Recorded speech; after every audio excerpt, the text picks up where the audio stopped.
Wakil Ketua DPRD Kabupaten Timor Tengah Selatan Religius Usfunan menanggapi pemberitaan terkait dugaan markup belanja tunjangan perumahan dan transportasi 37 anggota DPRD Kabupaten Timor Tengah Selatan tahun anggaran 2022 dan 2023.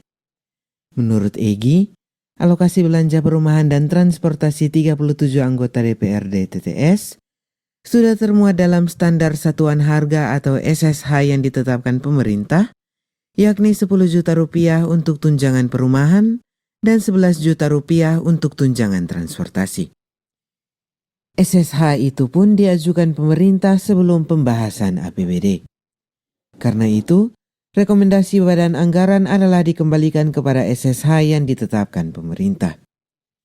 Menurut Egy, kajian tim analisis Pemda yang menghasilkan angka tunjangan perumahan sebesar 5 juta rupiah dan tunjangan transportasi sebesar 7 juta rupiah tahun 2022 lalu tidak sesuai dengan standar satuan harga dan APBD yang telah ditetapkan. Ketika dokumen diajukan oleh pemerintah daerah, itu sudah disertai dengan satuan standar harga. Satuan standar harga itu dibuat oleh pemerintah daerah. Di dalam satuan standar harga itu sudah muat tunjangan transportasi dan tunjangan perumahan anggota DPRD itu 10-11. Itu dalam satuan standar harga. Dan satuan standar harga itu diajukan oleh pemerintah daerah ketika pembahasan KUA PPAS sampai dengan Ramperda APBD. Dokumen yang kedua itu ada pada Ramperda APBD. Dalam dokumen Ramperda APBD itu juga sudah muat 10-11 berdasarkan satuan standar harga. Nah, sehingga untuk bilang rekomendasi DPRD banggar terutama soal itu tidak ada rekomendasi. Yang ada adalah dikembalikan semua kepada satuan standar harga yang telah diajukan oleh pemerintah daerah. Pemerintah daerah melakukan kajian, membentuk tim dan kajian. Tetapi kajian itu kan tidak bisa dilakukan dalam tahun anggaran berjalan. Kajian itu harus dilakukan sebelum pemerintah mengajukan satuan standar harganya. Nah, baru bisa dimajukan sebagai kajian dasar hukum kita membahas APBD. Tetapi kalau dalam satuan standar harganya tidak ditentukan hasil kajian itu dan itu angkanya sudah masuk, berarti itu kita pakai angka itu untuk pembahasan. Pembahasan APBD ini satuan standar harganya siapa yang buat? Kan bukan DPR yang buat. Satuan standar harga itu dibuat oleh pemerintah daerah berdasarkan kajian dan analisa tim yang telah dibentuk. Terus apakah nanti pembayaran tunjangan DPRD itu menggunakan keputusan DPRD? Tidak, menggunakan Perbu. Itu kewenangan ada di pemerintah daerah dan Perbu yang menyatakan angkanya. Apakah daftar satuan standar harga itu hanya untuk membedah tentang tunjangan perumahan dan transportasi atau secara umum?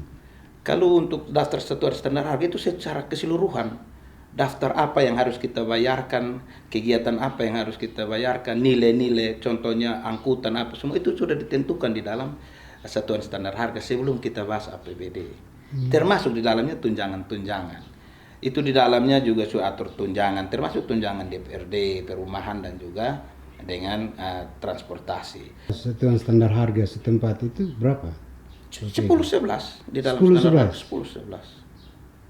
Ya, di dalam satuan standar harga itu 10-11 sehingga dia terbawa sampai dengan ada di dalam dokumen APBD 10-11. Kalau mau dihitung justru nilai transportasinya justru di bawah. Kalau 11 itu justru rendah.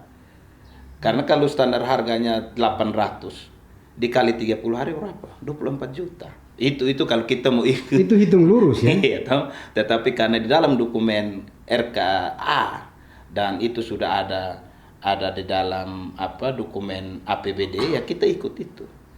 Jadi dalam pembahasan di tingkat komisi sampai banggar itu dibahas tidak? Kok dia sudah ada dalam satuan standar harga, kita mau bahas apa? Karena memang dia sudah ada dalam satuan standar harganya. Sehingga sudah ditetapkan nilainya begitu, ya kita menyesuaikan. Jadi kalau bilang di banggar kita hanya minta karena satuan standar harga itu telah diajukan oleh pemerintah daerah, maka kita bahas. Kan itu mesti masuk duluan. Nah, di dalam dokumen pembahasan dokumen KUA PPAS dan rancangan APBD itu sudah masuk satuan standar harganya. Sehingga semua yang nanti tercetak di dalam dokumen APBD itu berdasarkan satuan standar harga yang telah ditetapkan oleh pemerintah.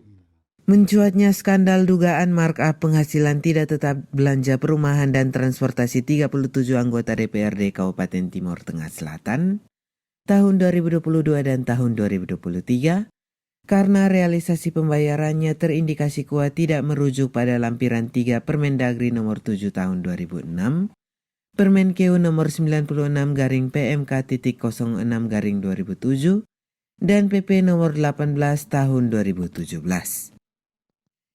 Indikasi tersebut menguat lantaran tidak ada dokumen kajian teknis atau kajian analisis sesuai rujukan aturan dimaksud terkait pembayaran penghasilan tidak tetap tunjangan perumahan dan transportasi 37 anggota dewan sebesar 10 juta rupiah dan 11 juta rupiah per anggota dewan per bulan.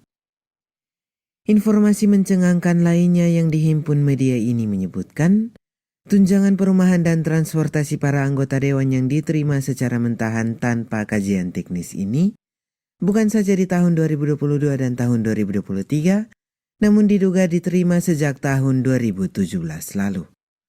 Polcelere KLTV News mewartakan.